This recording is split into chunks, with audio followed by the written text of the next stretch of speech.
This man is the founder of an entertainment company. Do you think your audience knows what a film strip is?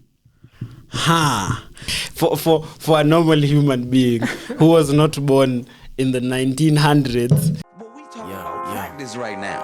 I've been chasing all my dreams. Failing isn't meant for me. Fuck all of this foolery. This should be my destiny. The closest ones ignore your cries. Guess the sun don't always shine. Least I know I always tried. Nothing happens overnight. I've been chasing all my dreams. Failing isn't meant for me. Fuck all of this foolery. This should be my destiny. The closest ones ignore your cries. Guess the sun don't always shine. Least I know I always tried. Nothing happens overnight.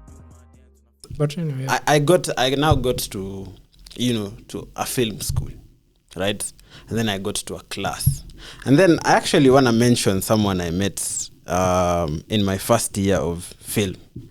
A professor who's part of USIU, Prof. Mutua. the good. Yes, that man is the goat. But for today specifically, I will highlight him for something he did that has stuck with me to this day. So I went for fundamentals of script writing, and I took it with Prof. Mutua. So what happened was I used to attend his classes, and I used to sit at the back and just fool around while he's teaching, not knowing that this guy has read me like a book. Sasa we got to mid-semester. He gave us the exam, nini. I came, did my normal thing, and disappeared. Because I'm not that heavy on like academics. I'm not the guy who has to get straight A's. It's not something that fascinates me. Right. I'd rather I understand what's going on than I get straight A's and then after this A nothing can come of it. So we did mid-semester and then the results came out.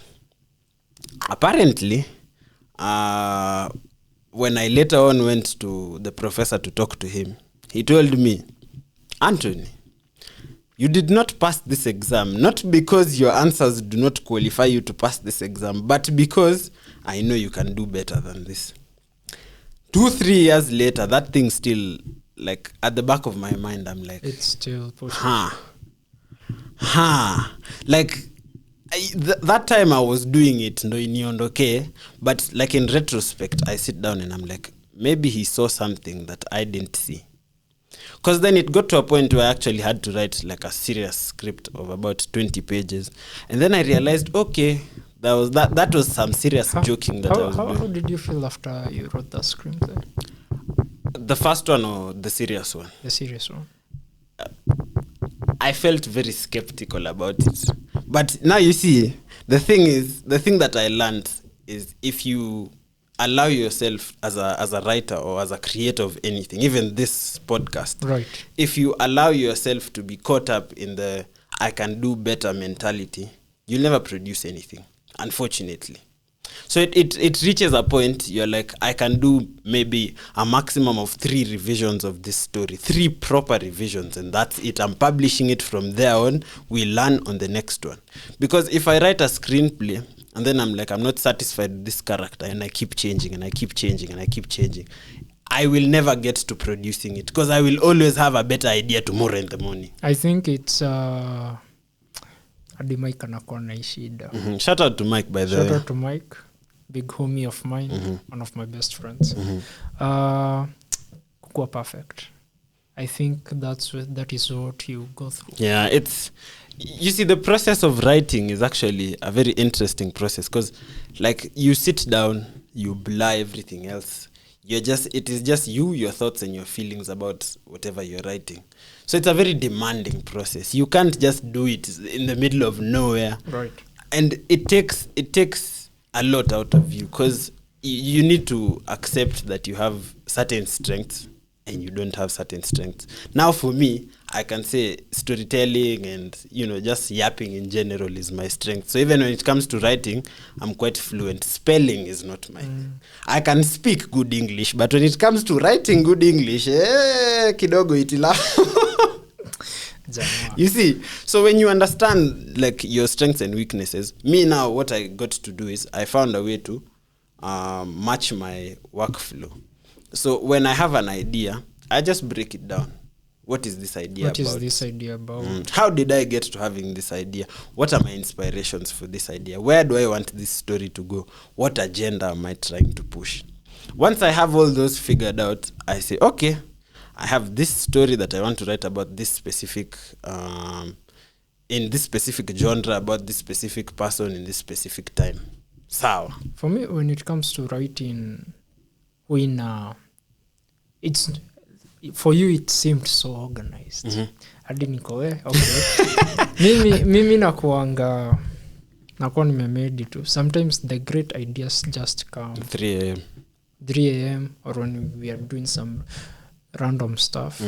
For example, when I shot my first film, which na regretting mistake nilifanya nikishoot, but I shoot in 1080p, ilijishoot for 80 na sikuwa najua. Sasa unaona, if you were stuck up on that 480, you'd have not released it. Exactly.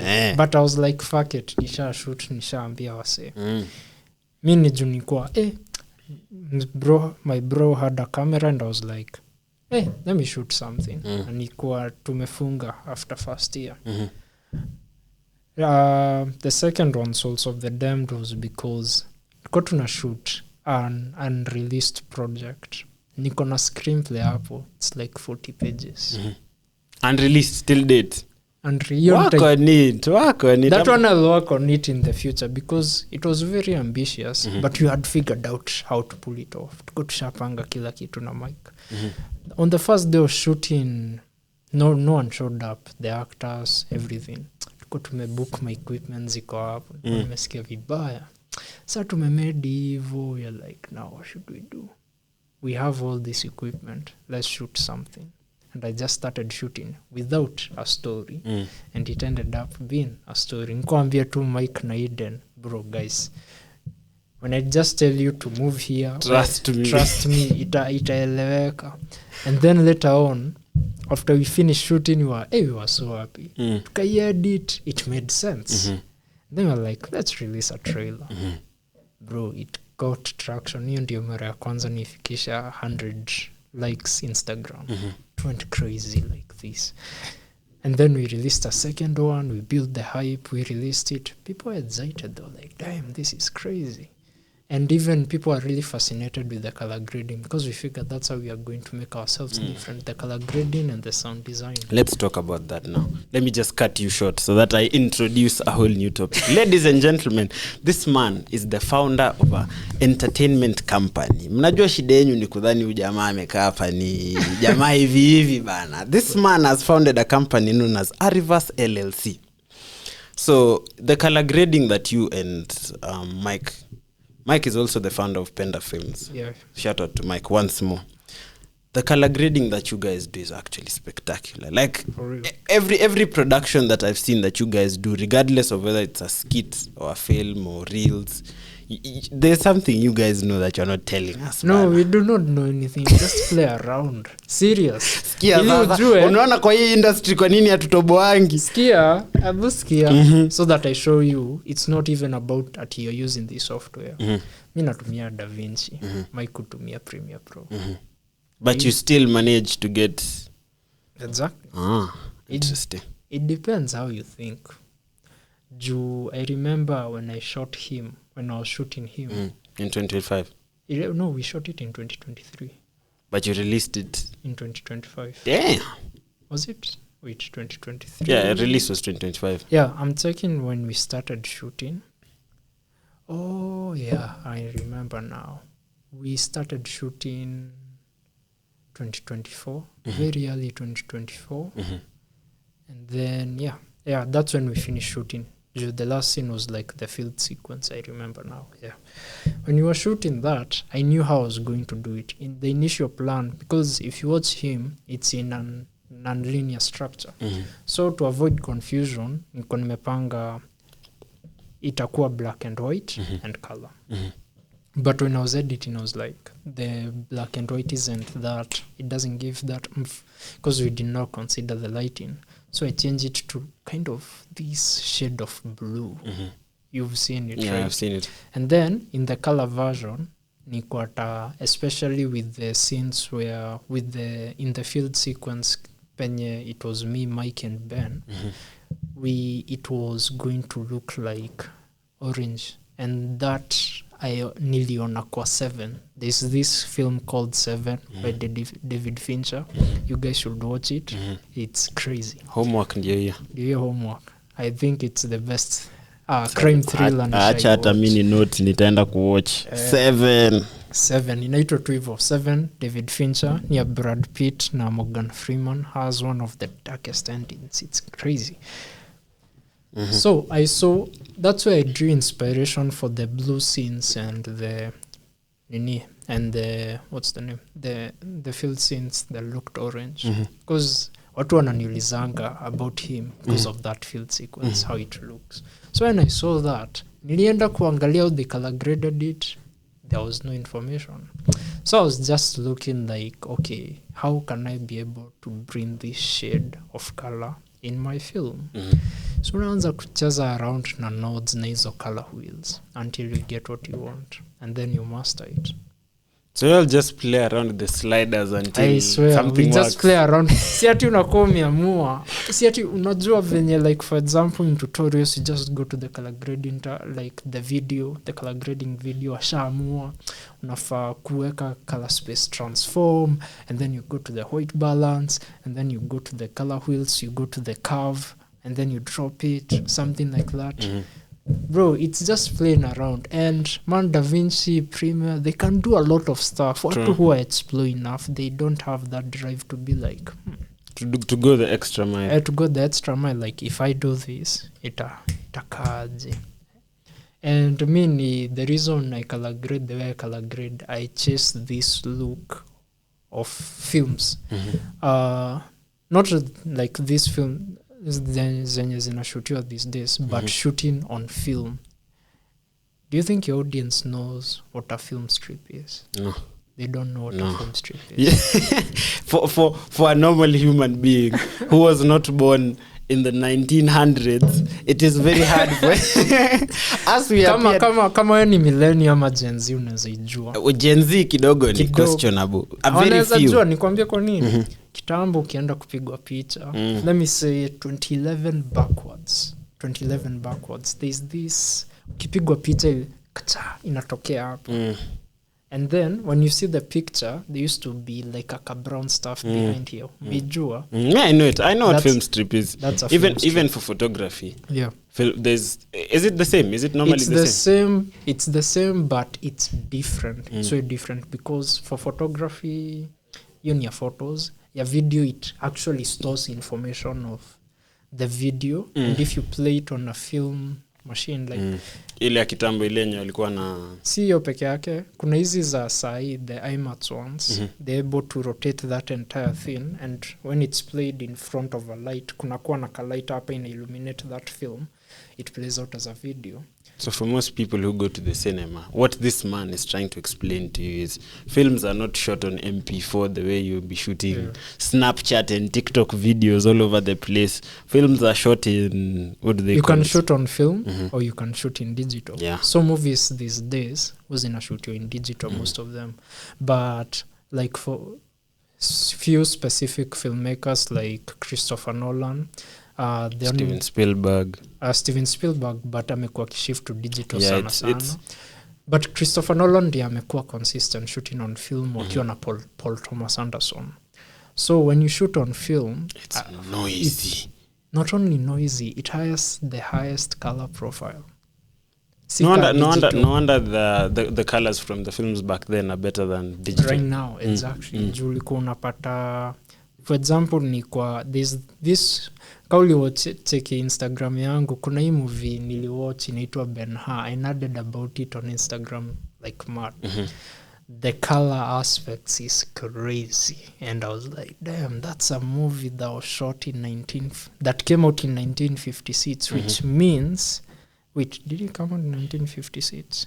56, 59, skumbuki. I think 59. It was shot then, which means it started shooting like 3 years prior. And why does it look so good? Well, sai ukiangalia normal Netflix film, it's just bad. And one of the reasons is because they used to shoot on film.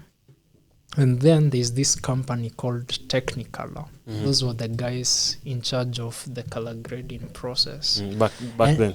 Back then. And if you see how I don't have like the full information. I've forgotten some part of it. But you had to dip that in some liquid. Let it dry. And Steven Spielberg usually calls that process a chemical miracle. Because like when you unaifanya that process, it comes out so well. So ilikuwa ina separate the red, the blue, and the green. Those are the main colors. Even right now in the cameras that we are shooting right now, kaa ile ulikuwa in iki kucapture hivyo, it's capturing the red, the blue, and the green. And now in color grading, those are the main aspects you observe. If you color grade in Da Vinci, ukienda hapo kwa curves, kunakuwa red, blue, hata Premiere Pro, lakini ya Premiere Pro ni and I think those main colors are there. Hiyo ingine sijui inakuwa white ama yellow, I forgot. So when they divide them and they do that reaction, that's when a film looked the way it looked. And it is really interesting. And kwa jiuliza, is that process, can we bring back that process? Even though it takes time, that's the problem. I mean, the issue is how expensive it is, because film is not very cheap. Expensive. It's not cheap kwa sababu people threw away that part. And I wish Kodak was smart to observe the times and the changes. It's the same thing like Kodak and Blockbuster. For those who don't know Blockbuster, they are the guys who are in charge of converting they were converting films. Once film imeisha cinema, the time imeisha cinema, they usually convert it into 4K Blu-ray disc. Blockbuster in charge of that, and they used to sell them. So ulikuwa unapata Blockbuster, they faced the same challenge when Netflix started coming out and YouTube. Instead of observing and be like, let's buy Netflix, because Netflix was up for sale and they were approached wakakata. But Netflix bought them out of business. Eventually. Same thing for Kodak. Kodak badala wange shift to digital kiplani, but while maintaining the cultural impact of film, they didn't do that. And most films in Hollywood started shifting from shooting on film to shooting on digital. And that's how Kodak almost became bankrupt. So unapata, it's only some few filmmakers who keep Kodak in business. That's how it becomes expensive. So expensive, a product becoming expensive also does come with how rare it is. The production process behind it is actually very high. Interesting. So you've also done some other works apart from him. Mention your other works like Revelation. Oh yeah, so my first film was Revelation in FOETP. Now actually penda for some reason. For like, this is fake. I was like, this is shit, man. No, you know the funny thing is, anyone who has done any form of production, I had Ariel on the pod a few episodes back. He's a producer. And he was telling me the first beats he made were trash. That's his, like, everyone who does anything just thinks the work is trash. Bro, honestly, the only film I'm proud of, I'm proud of him, man. Kuna scenes na watchingi niko dem, especially the entry scene in him. No, dem, I did that so well. I'll explain it later. So I started with Revelation, and he shoot fall 2022, released around February or March 2023. I started working on that untitled one. Ilikuwa inaitwa Psych. But I hope I'll shoot it in the future. I'll go look at that script and be like, okay. So that one, it didn't work out. And that's how Souls of the Damned was born. Souls of the Damned, we made it without a script. We just had a story to tulikuwa like, it will just be a ghost hunting some guy inside a room. Na hiyo siku, man, shout out to Franklin Rashid, by the way. That man needs to land back in this country, walai. Bro, mi naweza sema he's one of the guys who have helped me grow as a filmmaker. Sijaipata mse anajua.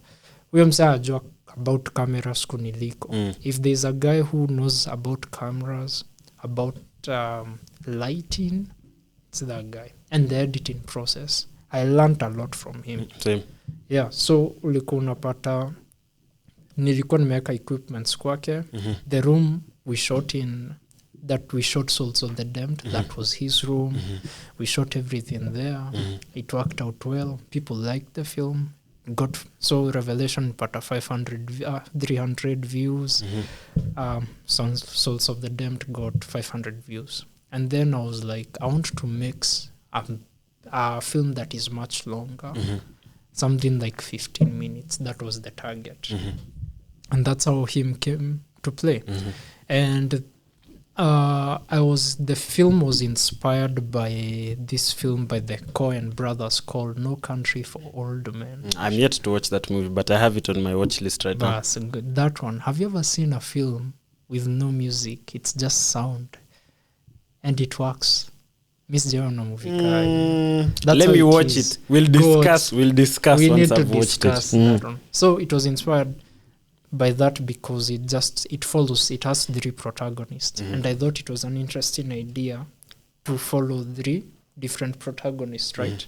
So I was like, let me try that. Let me make a film that follows 3 characters, and in the end the stories will conjoin. And if you follow him, that's how the trajectory it follows. So I wrote the script. Either niimaliza nikaita, of course, my homie Mike, another homie of mine called Jeremy. He's the only other guy I know that knows more about films than myself. We am sending him Noma. Anyway, I called them and they read the script, and I just loved their reaction. Walikuwa, man, Steve, you wrote this? Are you fucking serious? This is amazing. And I kanipatia motivate. I was so proud of the screenplay, by the way. Yeah, we started locking in.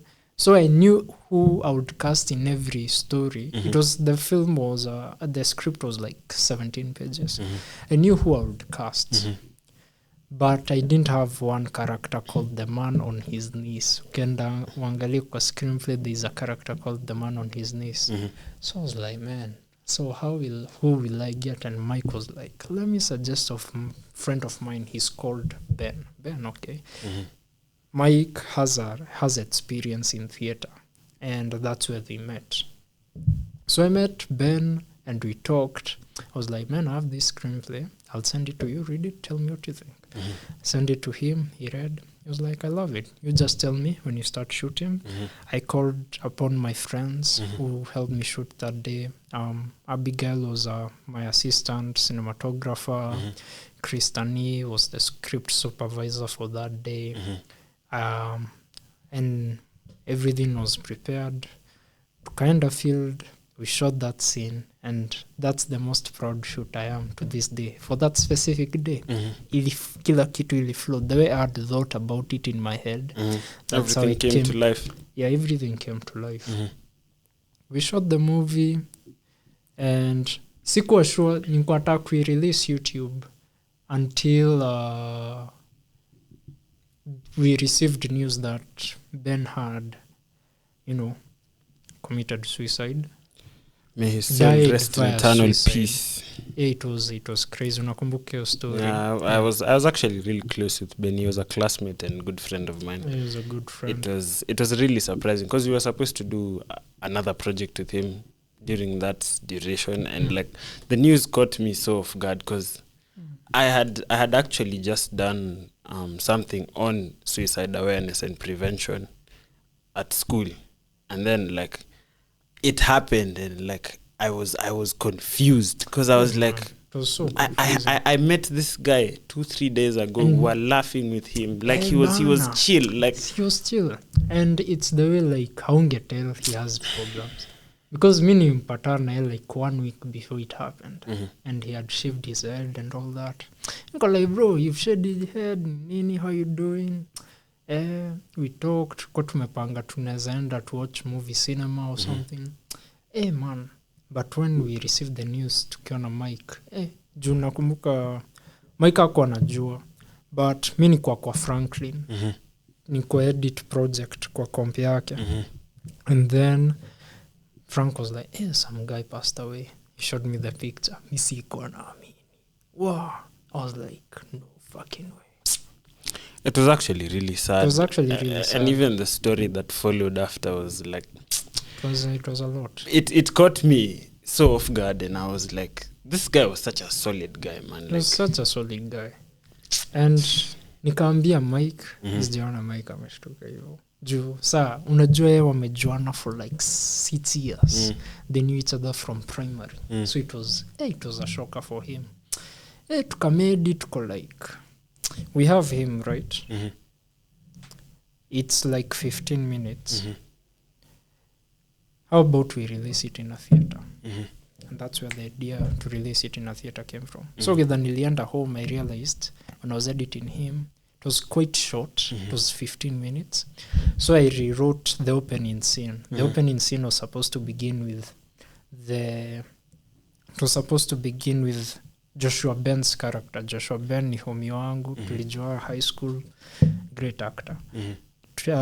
So it was starting with his character washing dishes. But then I was like, let me introduce like a prologue of the story that would have led to this moment. And nikaishoot nikiwa home na iPhone yangu. Shot on iPhone, eh? Shot on iPhone. Naambia wase hiyo opening scene ilishootiwa na iPhone na waminingi. So we shot it at home. Nikapigia beshte yangu anaitwa Njoro. Shout out to him as well.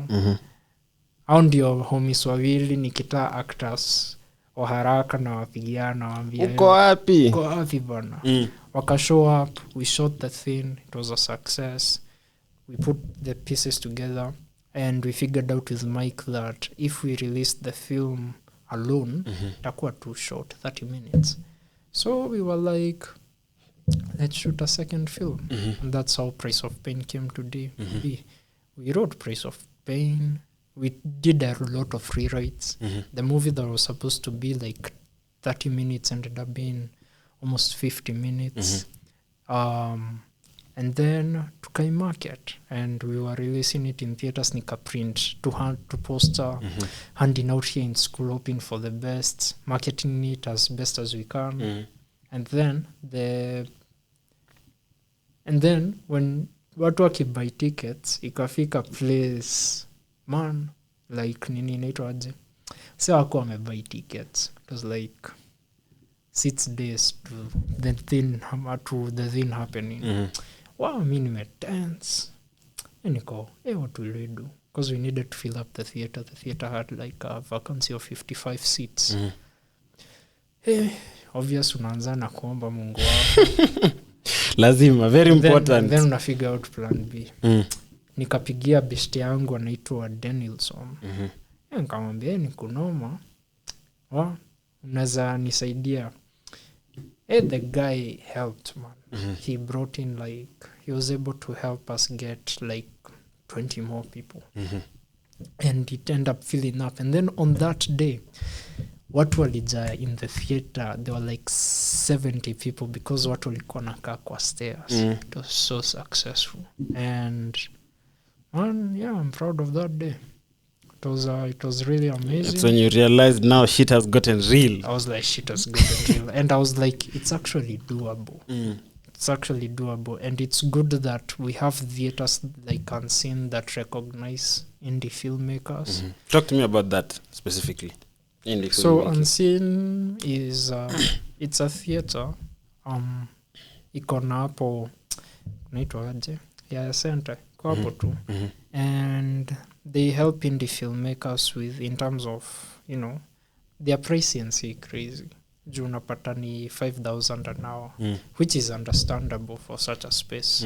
Juu nakam na projector, everything that you would need in a theater. And yeah, and the reasonable prices do help. A lot of filmmakers go to screen their stuff there. And yeah, it works out for you. It works out for all of us. So all that's how I shot him and Price of Pain.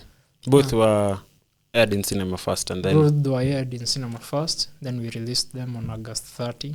And then my recent one, and then we did that fight scene in Price of Pain. Man, I'm so proud of that. How'd that come about? So it was in the script. Mike was like, because he was the director of the film, like, Steve, we are going to fight. Niko, okay, sasa tunaifanya aje? Tuko na a cinematographer, so we called another friend of ours. He's also called Mike, and he's really good with the camera, and he doesn't study film. So tukaenda kwa nyumba yangu, and we were just brainstorming ideas. So there's how Mike shoots. Me, I'm the kind of guy that will do like 5 takes at most, unless the shot haiwork out venye nataka. But Mike will do like 20 takes. So tuko tunashinda action, pa, we fight, cut. It's like, let's repeat that again. So unapata ukifanya hivyo, it gets you in the moment. It gets you in the moment. Inakuwa tu seamless. Inakuwa tu seamless, ina flow too for a fight scene. And I think it would work out if you're passionate about what you're doing at that moment. So and it worked out so well. Nakumbuka watu wakiwatch kwa theater juu nilikuwa nje. When Mike threw the first blow, asalikuwa yo. And then wakaona that part, I was like going shouting, you're dead, yeah. And then nikagonga makombo da. And then kuna part nilimiss, sa hiyo sound ikia vua. So unajua kwa theater unasikia in its entire lobby atmos pale. Sound is crazy. People are that it got them hyped. Got them hyped. Yeah, and then my latest one is called My Friend Todd. That was so random because tuko tunaifanya for this film festival by the Russo brothers. For those who don't know the Russo brothers, they're the directors of Captain America Civil War, Winter Soldier, Avengers Infinity War, Endgame. So they are doing this film festival called No Sleep Till Film Fest. So we were like that. We were supposed to shoot a film that is that was up to 3 minutes, and it was supposed to be about perspective. So tunaambia Mike, like, how are we going to shoot this perspective? Unajua unaweza fikiria, let me shoot the camera and be like, it's observing us and all that. And we wanted to be kind of unique, and we were like, how about we shoot something about a perspective of somehow an insane person, someone who is seeing things that the normal person doesn't. So to kind of to shoot here, and we wanted to shoot it in first person. So Mike's character is the first person, and we shot it, we edited it, tukaituma. We didn't get the chance. Sawa. There's controversy behind that, but let's not go there. Let's not start bashing people. But honestly, we checked our competition. Those guys had like budgets. Those were guys with budgets. So walikuwa watch behind the scenes zao. Kuna wase walitumia meta glasses as perspective. I was like, this is crazy. Yeah, but these guys had a budget. Us, we only had a Canon 90D. Tukai shoot. And we were like, since we've made it, itabidi tu tumerelease. And I think that's my best performance as an actor. Up to date. I think so. Interesting.